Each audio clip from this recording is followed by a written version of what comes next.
कार्यक्रम के प्रायोजक हैं जेटी को बनियान त्वचा के लिए पूरी तरह से सुरक्षित एंटी बैक्टीरियल। बावर्ची खिलाइए, सबको रिझाइए। बावर्ची।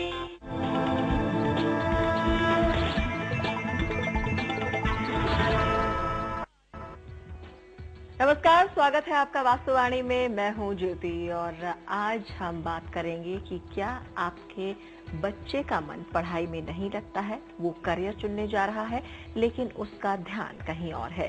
क्या आप भी इसी तरह की परेशानी से जूझ रहे हैं कि आप पढ़ना चाहते हैं, आप अपने करियर को चुन रहे हैं, नई दिशा को चुन रहे हैं, लेकिन आपका मन नहीं लगता है? अगर ऐसा ही कुछ आपके साथ भी हो रहा है तो आज का वास्तुवाणी खास आपके लिए है और इस सब पर हम जानेंगे सारी बातें, सारी तमाम जानकारियां कि आखिर कहाँ क्या कमी आ रही है, क्या बातें आपको ध्यान में रखनी है। और ये सारी जानकारी हमें देंगे अंतर्राष्ट्रीय ख्याति प्राप्त वास्तुविद एवं ज्योतिषविद सर्वांग जी। सर्वांग जी, बहुत बहुत स्वागत है आपका। तो आज सर्वांग जी हम एक बहुत ही अहम विषय लेकर आए हैं, वो बच्चे जो करियर चुन रहे हैं या जिन्होंने जो करियर चुना है उसकी पढ़ाई वो कर रहे हैं लेकिन मन नहीं लग रहा है, सही दिशा उन्हें ऐसा लग रहा है, डावाडोल हो रहे हैं कि पता नहीं उन्होंने सही दिशा करियर का जो स्ट्रीम चुनी है वो सही है या नहीं। माता पिता बहुत परेशान है कि बच्चा पढ़ाई करने बैठता है लेकिन कभी सर दर्द, कभी मन ना लगना, घंटों किताब लेकर बैठे रहना, ये तमाम परेशानियां। क्योंकि शुरुआत है करियर बनने की तो उसमें बहुत ज्यादा पढ़ाई में कंसंट्रेशन की जरूरत है। तो कहाँ कमी है, ये सारी चीजें आज हम जानेंगे। तो आखिर सबसे पहला क्वेश्चन ये है, मेरा प्रश्न ये है कि अगर पढ़ाई में मन नहीं लग रहा है तो क्या वास्तु की गड़बड़ी इसमें कोई मुख्य भूमिका निभाती है? क्या वास्तु में अगर कोई गड़बड़ है तो क्या बच्चे के साथ ऐसी स्थिति हो सकती है? बिल्कुल ज्योति, वास्तु और ज्योतिष दोनों चीजें कि पहली बात तो ये है कि जो आपने एक सवाल किया कि मन नहीं लग रहा है, मन का कारक जो है वो चंद्रमा है और चंद्रमा अगर व्यक्ति का गड़बड़ है तो उसका बहुत फ्लैक्चुएटिंग माइंड होगा, उसकी सोच स्थिर नहीं होगी। दूसरी चीज, व्यक्ति की कुंडली में जो लग्नेश होता है तो लग्नेश उसकी पूरे व्यक्तित्व, पर्सनालिटी को, उसके जूझने की शक्ति को, उसके अंदर लीडरशिप को रिप्रेजेंट करता है। तो अगर उसका लग्नेश स्ट्रांग नहीं है, आप देखो ना कि एक क्लास में 2-3 बच्चे बहुत पॉजिटिव होते हैं, हमेशा फर्स्ट सेकंड थर्ड रैंक लाते हैं, 2-3 बच्चे बहुत बदमाश होते हैं, हमेशा बैक बेंचर होते हैं और शैतानियां करते हैं जी। और उन 2-3 बच्चों को 8-10 बच्चे जो पॉजिटिव होते हैं, उनके जैसा बनना चाहते हैं, फॉलो करते हैं। यानी वो 3 बच्चे पॉजिटिवली स्ट्रांग हैं, खाली पढ़ाई में नहीं, उनको मालूम है उन्हें क्या करना है जी। तो इसलिए उनका डिटर्मिनेशन, उनकी लगन, उनका कंसंट्रेशन लेवल अपने काम पे होता है पूरा, और जब वो काम करते हैं उसको पूरी तरह से करते हैं। तो उस तरह का बनना चाहने के जो पॉजिटिव लोग होते हैं, 8-10 बच्चे उनकी तरफ, उसी तरह से 8-10 बच्चे उन खराब बच्चों की तरफ जी। और बाकी कभी इधर कभी उधर। तो यानी हमारे मन की स्थिति बहुत ज्यादा निर्भर करती है। अक्सर पेरेंट्स शिकायत करते हैं कि बच्चे को याद नहीं होता, उसकी मेमोरी पुअर है, उसका कंसंट्रेशन नहीं है। ऐसा होता नहीं है वस्तुतः। वही बच्चा जब कोई फिल्म देखने जाता है तो जिस बच्चे को पूरे 6-6 घंटे किताब लेके बैठता है और उसको 2 लाइनें नहीं याद होती, उसको पूरी फिल्म के सारे डायलॉग्स याद होते हैं। वही जब कंप्यूटर में बैठता है गेम खेलने के लिए, उसका मन पसंदीदा गेम जो होता है, वहां उसमें सब कुछ भूल जाता है, उसका कंसंट्रेशन लेवल इतना हाई होता है कि वो कंप्यूटर को गेम में हरा देता है। दिक्कत यहाँ पर यह है कि उसका मन पढ़ाई के विषय में नहीं लग रहा है, नेगेटिव चीजों में ज्यादा लग रहा है। तो यहाँ पर जरूरत है कि किस तरह से वो अपने मन को बेहतर करे, तरीके से अपने इंटरेस्ट को डेवलप करे अपने सब्जेक्ट में। इसमें माँ बाप को मदद करनी होगी और इसमें दिशाओं का महत्व, उसकी कुंडली में और भी चीजों का महत्व है निश्चित रूप से, लेकिन यहाँ सबसे पहले उसका लग्न, उसकी राशि, क्योंकि राशि का संबंध मन से होता है। बिल्कुल, यहाँ देखना होगा कुंडली में कि अगर चंद्रमा कहीं डावाडोल है तो बच्चा चाहे अपनी पसंद का भी सब्जेक्ट ले लेकिन उसका मन नहीं। चंद्रमा, राशि लॉर्ड, उसका लग्न का लॉर्ड, ये सब अगर बहुत स्ट्रांग होता है तो उसका कमाल का कॉम्बिनेशन होता है। सर्वांग जी, क्या जो ग्रह है बच्चे का, जो आपने लग्नेश बताया, क्या उससे ये पता चलता है कि अगर शुरुआत से देखें बच्चे को कि ये बच्चा अगर इस फला फला करियर में जाएगा तो ये ज्यादा अच्छा कार्य कर सकता बिल्कुल। है, फला फला करियर को चुनेगा तो ज्यादा अच्छा काम कर सकता है, जिससे शुरुआत से ही माता पिता बच्चे को उसी तरफ आगे बढ़ाएं। क्योंकि होता क्या है, पसंद कुछ और है लेकिन जो ग्रह हैं वो सपोर्ट नहीं कर रहे हैं, मेहनत पूरी है, फल बहुत कम मिलता है। देखिए, तो क्या इसमें ग्रह इस तरह की भूमिका निभाते हैं? बिल्कुल। देखिए, करियर के लिए सीधी सी बात है, करियर के लिए आपकी पर्सनालिटी, आप किस दिशा में काम करेंगे, आपकी सक्सेस का हाउस, 10वां घर, हाइट, लाइफ में कहां तक जा सकते हैं, इनकमिंग्स, आमदनी, आपका भाग्य कितना सहयोग करता है आपको। तो अगर लग्न का लॉर्ड 10वां घर जो हमारे करियर का घर है, 7वां घर वहां से संबंधित होता है, क्योंकि भावात भावम सिद्धांत के अनुसार 10वें से 10वां है। आपके भाग्य की दिशा कौन सी है, आप घर से किधर आपको सफलता मिलेगी, बहुत सारे बिंदु हैं। और जैसा लग्न और 10वें घर का जो संबंध बनता है, वो अगर देख करके कि बच्चा किस फील्ड में जा सकता है, अगर उस तरफ उसको शुरू से एनकरेज किया जाए तो बहुत अच्छे रिजल्ट्स मिल सकते हैं। और निश्चित रूप से अगर उसके मन का करियर चुना जाएगा, हम उस तरफ एनकरेज करेंगे, उसका दिल भी लगेगा और उसको इंटरेस्ट भी आएगा। कभी कभी हम करियर खुद बच्चों पे थोपते हैं जी, लेकिन ज्यादातर केसेस में होता यह है कि बच्चों की स्वाभाविक प्रवृत्ति होती है कि सब बच्चे पर्सनैलिटी से उतने स्ट्रांग नहीं होते कि उनको ये ध्यान हो कि क्या करना है क्या नहीं करना है, तो वो कहीं ना कहीं उनको बार बार पुश करना होता है ना। तो इसमें दिशाएं उनके वो ग्रह स्ट्रांग करके, जो लीडरशिप का ग्रह है वो स्ट्रांग करके, उसके मन का ग्रह स्ट्रांग करके, इन सब चीजों से अच्छा लाभ लिया जा सकता है। इसमें जो जैसे जो भाग्येश है, जो लग्नेश है, उससे उसका सेगमेंट चूज किया जा सकता है वास्तु में कि उसको घर के कौन से सेक्टर में, कौन सी दिशा के सेगमेंट में उसका रूम चुना जाए। जैसा कि आपसे पहले भी हमने जाना था, आपने बताया कि ये खास दिशा बच्चों की पढ़ाई करने वाले बच्चों के लिए बहुत अच्छी है। इस दिशा में बच्चों को अगर उनका कक्ष बनाया जाए तो उनको फायदा मिलता है। तो क्या ऐसे सभी बच्चों के लिए जो करियर चुन रहे हैं, अब जिन्हें आगे बढ़ना है जीवन में, क्या वही दिशा जरूरी है, या फिर जिस करियर को वो चुन रहे हैं, जिस तरह के कारक तत्व से संबंधित करियर को वो चुन रहे हैं, उस तरह के कारक तत्व से संबंधित दिशा में बना कक्ष अगर उन्हें घर में दिया जाए तो क्या ये मददगार ज्यादा साबित हो सकता है? नहीं, ऐसे नहीं है। देखिए, ये चीज इस तरह से आएगी कि जैसे किसी व्यक्ति का जो करियर का और जो उसका भाग्य का और लग्न से रिलेटेड जो कुल मिला के उसके जो हाउसेस, क्योंकि जब वो स्टडीज तो क्या क्या चीजें जरूरत है, एक तो 5th हाउस जो इंटेलेक्ट का हाउस है, उसकी बुद्धि, निर्णय है ना, उसका 2nd हाउस जो धन से रिलेटेड है, उसका 11th हाउस जो इनकमिंग से, इच्छा पूर्ति से रिलेटेड है, 10वां घर जो सीधे सीधे करियर से और उसकी मान पद प्रतिष्ठा से रिलेटेड है, और भाग्य और उसकी, तो ये सब मिल करके काम करते हैं। इनसे निकालना ये चाहिए कि उसके भाग्येश की दिशा, उसके लिए सबसे सुइटेबल दिशा, सबसे लाभदायक दिशा उसके लिए कौन सी है, उस सेगमेंट में उसका कक्ष बनाया जाए। क्योंकि जो नेचुरल वास्तु है और जो पर्सनल वास्तु है वो अलग अलग है जी। हमें नेचुरल सिद्धांत फॉलो करने होंगे, लेकिन उसके साथ साथ उसकी पर्सनल वास्तु में जो ग्रह इंपॉर्टेंट है, अगर हमने उनकी अनदेखी कर दी, यानी नेचुरल वास्तु और पर्सनल वास्तु को मर्ज करके बच्चे के लिए हाँ, बिल्कुल सही चीज निकालनी होगी। तो अलग अलग ये सारी चीजें सर्वांग जी बहुत जरूरी हैं, इस पर बहुत सारी चर्चा भी हम करेंगे आपसे, लेकिन वक्त जो है टिकटिकी हमें बता रहे हैं कि इस वक्त हमें एक छोटा सा ब्रेक लेना होगा। हम यहाँ रुक रहे हैं एक छोटे से ब्रेक के लिए, और बहुत कुछ है और ये सारी चीजें हम जानेंगे कैसे आप अपने बच्चे का करियर चुने, बस इस छोटे से ब्रेक के बाद।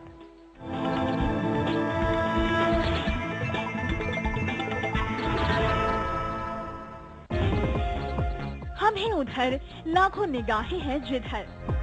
आपकी आउटडोर एडवर्टाइजिंग की हर जरूरत का समाधान, देश के 10 बड़े राज्यों में पहुंच। Sigma treatment, C165 Faizabad road, Indira Nagar, Lucknow 226016। Phone करें या मेल करें।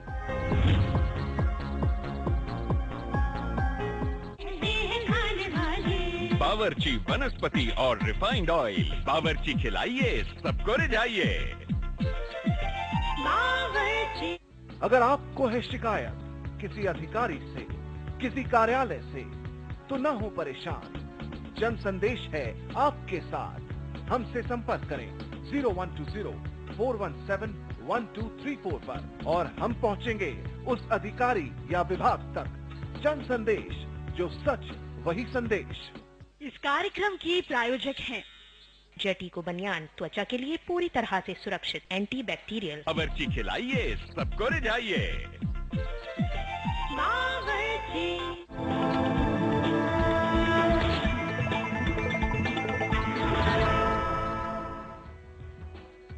स्वागत है ब्रेक के बाद। और आज हम वास्तुवाणी में बात कर रहे हैं कि आप अपने बच्चे का करियर किस तरह से चुने, किस तरह से उसे वास्तु की मदद दें, कैसे उसकी कुंडली को ध्यान में रखते हुए उसके करियर को सही दिशा दें। अगर आपके बच्चे का मन पढ़ाई में नहीं लग रहा है तो कहीं उसका चंद्रमा तो कमजोर नहीं है, कहीं उसके ग्रह उसे सपोर्ट तो नहीं कर रहे हैं, कौन से ग्रह हैं जो उसे सपोर्ट करने जरूरी हैं, ये सारी चीजें आपको देखनी है। और आज इसी महत्वपूर्ण विषय पर हम बात करने के लिए बैठे हैं सर्वांग जी के साथ। तो सर्वांग जी, ये सारी चीजें भी आपने बताएं कि जो नेचुरल वास्तु है और जो उस बच्चे की कुंडली कहती है उससे संबंधित सारे वास्तु को मिलाकर अगर सारे नियम उस बच्चे के लिए अप्लाई किए जाए तो ये उसको ज्यादा मददगार साबित कर सकते हैं। तो नेचुरल वास्तु जो है वो क्या किसी खास करियर के लिए अलग अलग तरीके से चुना जाए, वो किस तरह से चुना जाए, वो क्या नियम है, और खासतौर से रंगों की कैसे मदद ली जाए, क्योंकि पढ़ाई में कंसंट्रेशन अगर लेवल की बात करें तो रंगों की भूमिका आपने में पहले बताई थी। तो किस तरह से रंगों का इस्तेमाल किया जाए इन बच्चों के कक्ष में, और अगर मन नहीं लग रहा है तो चंद्रमा को कैसे साधें? देखिए, सबसे पहली बात है कि अगर अच्छा करियर और जीवन में सफल होना है और आपको एक यश, मान, प्रतिष्ठा, अपने करियर को अब एक जैसे कहते नहीं है कि बहुत कम भाग्यशाली लोग ऐसे होते हैं जिनको अपना मनपसंद करियर मिलता है। तो जैसे मैंने इसको अपना करियर बनाया है ना, तो अपने इंटरेस्ट, लेकिन कोई जरूरी नहीं है कि आपको शुरू से वो चीज मिल जाए जो आपका इंटरेस्ट है, जो आपकी पहले जो मौका आपको मिल रहा है, आप अपना जो भी आ रहा है, कोई भी किया गया कार्य या प्राप्त किया गया ज्ञान बेकार नहीं जाता है ना। तो पहले जो भी आपको मिल रहा है उसको आप करें, और जब मौका मिले तो अपनी हॉबी को, अपनी चीजों को जिंदा रखें, पछताए नहीं बाद में कि तो जब नेचर मौका देगा, नहीं तो वाकई में कई बारी हमेशा परिस्थितियां आपके अकॉर्डिंग नहीं होंगी जी। तो बहुत सारी चीजें हैं। जब हम पढ़ाई कर रहे हैं तो पूरी तरह हमें पढ़ाई के प्रति ही डूबना होगा और हमें उसमें इंटरेस्ट जगाना भी होगा, खुद में भी इंटरेस्ट खुद बनाना होगा। अब इसमें आता है कि पूर्णतः सर्वांगीण विकास के लिए किसी भी बच्चे के लिए 3, 4, 5 चीजों की बहुत जरूरत है। जैसे सबसे पहले कि उसका ऑब्जर्वेशन बच्चे का अच्छा होगा, जिसकी इमेजिनेशन लेवल अच्छा होगा, जिसका तो जैसा ऑब्जर्व करेगा, जैसा इमेजिनेशन उस हिसाब से बनाएगा। जो इमेजिनेशन करेगा वो चीजों को जब पकड़ेगा हर जगह से ऑब्जर्व करके, जैसी इमेजिनेशन होगी। अब इमेजिनेशन का प्लैनेट दूसरा है, ऑब्जर्वेशन का प्लैनेट दूसरा है, और जैसा उसकी अभिव्यक्ति होगी, जो उसने जैसा सोचा है और जैसा फिर वो क्रिएट करता है उस चीज को। तो और उसको क्रिएट करने के बाद उसकी अभिव्यक्ति, अगर वो किसी को वो तीनों स्तर मालूम है और एक्सप्रेस नहीं कर पा रहा है, आपको ज्ञान है लेकिन उसकी अभिव्यक्ति आप नहीं कर पा रहे हैं, मुझे वास्तु आती है मैं आपको बता नहीं पा रहा हूं, तो बात तो नहीं बनी ना। उसके बाद उसका प्रेजेंटेशन लेवल, जिस व्यक्ति के अंदर ये 5 चीजें आ जाएंगी तो वो किसी भी दुनिया के किसी फील्ड में होगा, कमाल का काम करेगा। यानी सर्वांग जी, ये सभी चीजें अभिव्यक्त करने वाले जो अलग अलग ग्रह हैं उन्हें मजबूत करना बेहद जरूरी है। और इसके लिए अगर माँ बाप शुरू से ही देखें बच्चे को तो शायद करियर चुनते आने तक जो उसकी आयु होती है उस तक वो बिल्कुल सही करियर चुनेगा और सही दिशा में उसका विकास होगा। ये तो बात हुई किस तरह से बच्चे का करियर चुने, लेकिन जब बच्चा जहाँ पढ़ाई करता है, जहाँ वो शुरू से पढ़ रहा है, कुछ बच्चे ऐसे भी होते हैं कि बाहर से देशों में जाकर पढ़ाई करते हैं, करियर शुरू करते हैं, तैयारियां करते हैं कंपटीशन की, दूसरे शहरों से, छोटे शहरों से आकर बड़े शहरों में तैयारियां करते हैं। ऐसे में हॉस्टल में छोटे छोटे कमरे मिलते हैं, एक कमरे में कई लोग रहते हैं, छोटे छोटे घर अलग मिलते हैं जहां वास्तु के लिए बहुत ज्यादा नियम उनके लिए उतना ज्यादा खुले वो नहीं हो सकते। तो किस तरह से वो इन छोटे कमरों में, हॉस्टल्स में जहाँ कई लोग साथ रहते हैं, क्या क्या वो चीजें अपनाएं जिससे उनका कंसंट्रेशन लेवल वहां बना रहे? क्योंकि छोटे शहरों से जो बच्चे आते हैं उनको भटकाने के लिए बड़े शहरों में तमाम चीजें मौजूद होती हैं, तो वो कंसंट्रेशन उनका ना टूटे, वो अपने करियर को हासिल करें, किन चीजों का वो ध्यान रखें? देखिए, कहीं पर भी आप पढ़ें, ज्ञान की दिशा पूर्व है जी, और करियर की दिशा नॉर्थ है। तो ज्ञान और धन की दिशा नॉर्थ हुई, इनका जो मिलन बिंदु है नॉर्थ ईस्ट, है ना। तो कहीं पर भी आप रहें, किसी कक्ष में रहें जहां आपकी चॉइसेस नहीं है, कम से कम आप इतना तो कर सकते हैं कि आप उत्तर पूर्व दिशा में मुंह करके पढ़ सकते हैं। आपका कंसंट्रेशन, आपको पूरी मैग्नेटिक वो दिशा खाली रख सकते हैं। तो आपको यदि हो सके तो ऐसी अगर खिड़की मिल जाए जहां से ईस्ट की रोशनी आती हो, तो आप उस दिशाओं को करेंगे तो एक तो आपको पॉजिटिव वाइब्रेशंस जरूर मिलेंगी। दूसरा, अपना कमरा बिल्कुल बंद ना रखें। कम से कम सुबह 2 घंटे के लिए अपना कमरा जरूर खोलें, उसकी विंडोज जरूर खोलें, ताकि जो सुबह का सूर्य का प्रकाश है, जो सुबह की वायु है, वो आ सके और नॉर्थ की अपने को मैग्नेटिक वेव्स भी मिल सके प्रॉपर, वो दिशा खाली हो। हम हमेशा इसी फेसिंग में, नॉर्थ ईस्ट फेसिंग में पढ़ें। करियर वाले बच्चे पर्टिकुलरली नॉर्थ और नॉर्थ ईस्ट को फॉलो करें। छोटे बच्चे पढ़ रहे हैं तो ईस्ट की तरफ भी फेस कर सकते हैं। इवन वो लेटे बैठे भी, सोए भी, तो नॉर्थ की तरफ पैर करें। इस तरह से करने से हमेशा उनको जो एक कंसंट्रेशन लेवल बढ़ाने में मदद मिलेगी, उनको पढ़ाई में मदद मिलेगी। और दूसरी चीज, अपना इंटरेस्ट जो बनाने के लिए अपने लग्न और अपने भाग्य से रिलेटेड जो रंगों का चयन करें। तो नॉर्थ ये बुध ग्रह है, बुध भी हमको बुद्धि के लिए कारक ग्रह है, वाणी के लिए कारक ग्रह है, एक्सप्रेशंस के लिए कारक ग्रह है बुध, है ना। उसी तरह गुरु जो है वो ज्ञान का कारक ग्रह है। तो गुरु बुध, तो जनरली लाइट ग्रीन, येलो, ये सब कलर्स लाभदायक होते हैं, है ना। लेकिन अगर आपकी कुंडली आपको मालूम है और आप किसी से सलाह ले सकते हैं, तो आप, और सही सलाह अगर आपको मिले, तो उसमें आपको बहुत हद तक आप उन रंगों का चयन करके आप बहुत ज्यादा हद तक इसको बढ़ा सकते हैं, कंसंट्रेशन लेवल को बढ़ा सकते हैं। चंद्रमा के लिए एक बहुत इंपॉर्टेंट चीज है कि चंद्रमा के लिए, चंद्रमा जैसे हमने कहा कि चंद्रमा मन का कारक है, तो मन के लिए अगर चंद्रमा कुंडली में नीच का है, 6, 8, 12 बैठा है, तो आप ओम नमः शिवाय जो है वाटर एलिमेंट को बहुत हद तक स्ट्रॉन्ग करता है, चंद्रमा को बलशाली करता है। शिव जी के मस्तक की शोभा चंद्रमा है ना। लेकिन ऐसा ना करें आप गलती से भी कि वो किसी ने कह दिया चंद्रमा बली करना है तो आप एक मोती पहन लें, या आप जो है वो बच्चे को बहुत गुस्सा आता है और उसका कंसंट्रेशन पुअर है तो मोती पहन लें। ये कई बार घातक हो सकता है। यदि चंद्रमा आपकी कुंडली में 6ठे घर का मालिक है तो आपकी हेल्थ के लिए नुकसानदेह हो सकता है, आपको चोट चपेट लगवा सकता है। 12वें घर का मालिक है तो आपको फाइनेंशियल लॉसेस दे सकता है और दिक्कतें दे सकता है। 8th हाउस का मालिक है तो आपकी आयु के लिए अच्छा नहीं। तो कभी भी ऐसे मन से अपने रत्न ना पहन लें, और राशि से भी नहीं। अभी सर्वांग जी ने हमें बताया कि अपने मन से कुछ ना करें, और अगर करना है तो आप करें, ये आपको बहुत ज्यादा इसमें हेल्प करेगा। और बहुत सारी बातें हम जानेंगे आपके करियर से संबंधित, कैसे आप अपने करियर को सही दिशा दे सकते हैं, लेकिन इस छोटे से ब्रेक के बाद।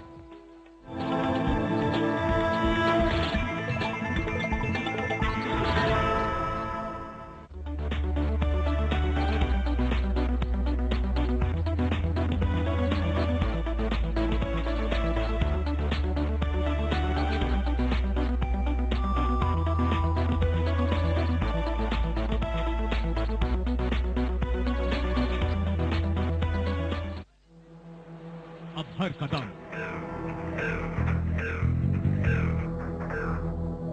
अब हर पहल,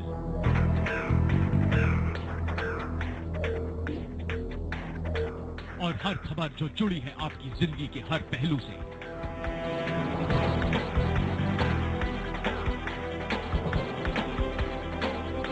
जन संदेश पर। जन संदेश, जो सच वही संदेश। इस कार्यक्रम के प्रायोजक हैं जटी को बनियान, त्वचा के लिए पूरी तरह से सुरक्षित, एंटी बैक्टीरियल। बावर्ची खिलाइए, सबको रिझाइए।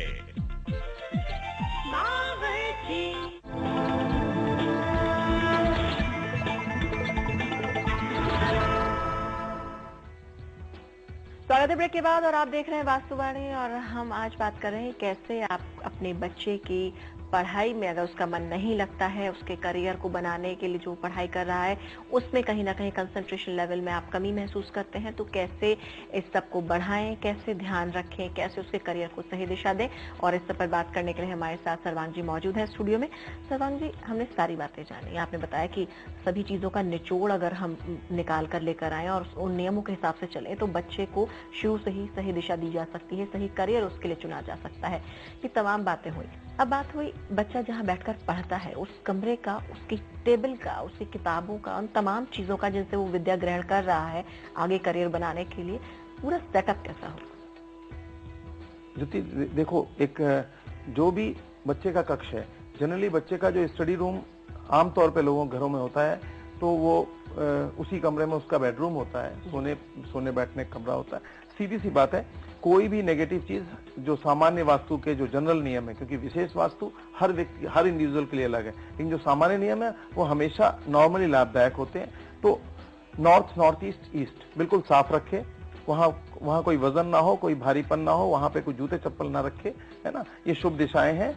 और नॉर्थ दिशा में बच्चा फेस करके पढ़े, खासकर करियर ओरिएंटेड बच्चे जो थोड़े से बड़े हो गए हैं वो नॉर्थ दिशा में पढ़ें।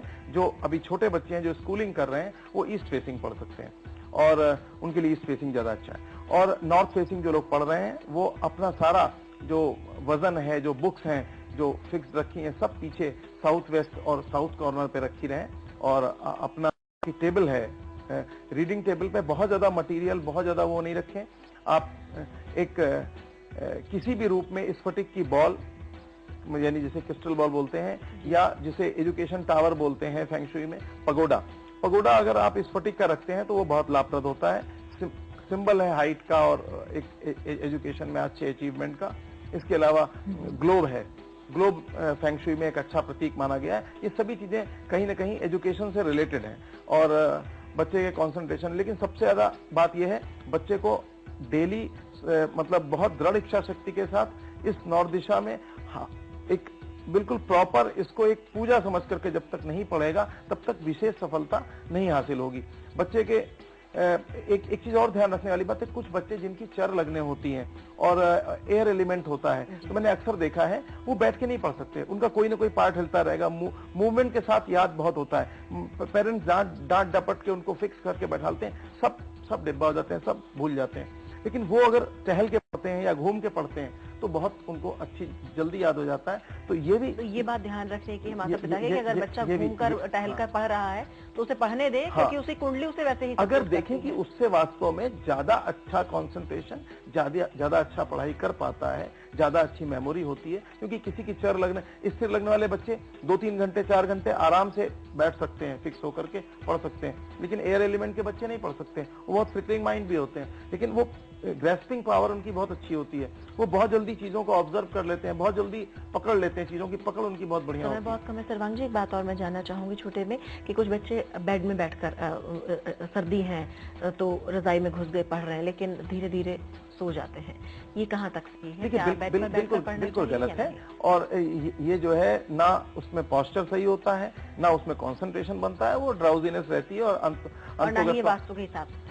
ना ही वास्तु के हिसाब से। ये हमेशा जो है प्रॉपर ढंग से, और जब तक आप पढ़ाई को एक इबादत या पूजा के रूप में ले लेंगे, जैसे आप स्कूल के लिए जाते हैं, एक ड्रेसअप, एक ड्रेस सेंस, एक डिसिप्लिन होता है, तो पढ़ाई के लिए वो डिसिप्लिन बहुत जरूरी है। त्याग बहुत वक्त हमारे पास कम बचा है। टिप ऑफ द डे सभी बच्चों के लिए जो इस वक्त करियर बना रहे हैं, जिससे अपने करियर को सही दिशा दे सके, ऐसा एक अचूक मंत्र दे दीजिए। सुबह उठते समय आप अपने बिस्तर पे ही आंख बंद करके अपने इष्ट का ध्यान करें और देखें कि मां सरस्वती आपको ब्लेसिंग्स दे रही हैं और मुस्कुरा रही हैं, और इसके साथ आप संकल्प लें उसी वक्त कि आज के दिन हम कोई भी नेगेटिव काम नहीं करेंगे, और आज के दिन हमारा पढ़ाई का टारगेट ये होगा, इसको हम फिक्स करेंगे। तो और उस दिन जितना टारगेट करें उसे फिक्स करें। ये अगर संकल्प आप रोज रोज हर दिन अलग अलग लेते हैं, इकट्ठे मत लीजिए, तो धीरे धीरे करके आपकी पढ़ने की आदत भी बन जाएगी। और डेली इसी तरह, और सोते समय एक बार अपना पूरा दिन विजुलाइज करें कि आज के दिन हमने क्या सकारात्मक किया, क्या नकारात्मक किया। जो नेगेटिव किया उसके लिए परमात्मा से क्षमा मांगे, जो पॉजिटिव किया उसके लिए उसको थैंक्स दें, और दूसरे दिन के लिए संकल्प लें कि जो मैंने आज गलतियां की हैं वो मैं कल नहीं करूंगा। बिल्कुल, तो ये वो सारी बातें हैं जो आपको ध्यान रखनी है, क्योंकि अगर आप इन सारे नियमों को, इन सारी बातों को, वास्तु के सारे नियमों को ध्यान रखेंगे तो आप अपने करियर को सही दिशा देने में पूरी तरह से सफल हो पाएंगे। और जैसा कि टिप ऑफ द डे में सर्वांग जी ने बताया कि मां सरस्वती का आशीर्वाद प्राप्त करें, आंख बंद करके अपने पूरे करियर को, जो आप बनना चाहते हैं, जिस दिशा में आगे बढ़ना चाहते हैं, उसको सोचें और उसके बाद दृढ़ संकल्प के साथ आप जुट जाएं, तो आपको आपकी राह पाने से कोई भी नहीं रोक सकता। और अगर आप आपकी भी कोई समस्या है, आप हम तक पहुंचाना चाहते हैं और चाहते हैं सर्वांग जी इसका समाधान करें, तो आप हमें लिख भेजें। हमारी ईमेल आईडी है vasu@jansandesh.tv। और आप अगर वास्तु से संबंधित आपकी कोई समस्या है तो अपना नक्शा भेजें, साथ ही साथ गृह स्वामी की जो कुंडली है उसमें सभी बातें, सभी डिटेल्स पूरी तरह से भेजें और हम कोशिश करेंगे कि सर्वांग जी के माध्यम से, इस कार्यक्रम के माध्यम से आप तक सही और सटीक समाधान पहुंचाएं। और सर्वांग जी, इतनी महत्वपूर्ण जानकारी जो बच्चे आगे बढ़ रहे हैं उनके लिए आपने सही दिशा आज दी, बताई, उसके लिए बहुत बहुत धन्यवाद।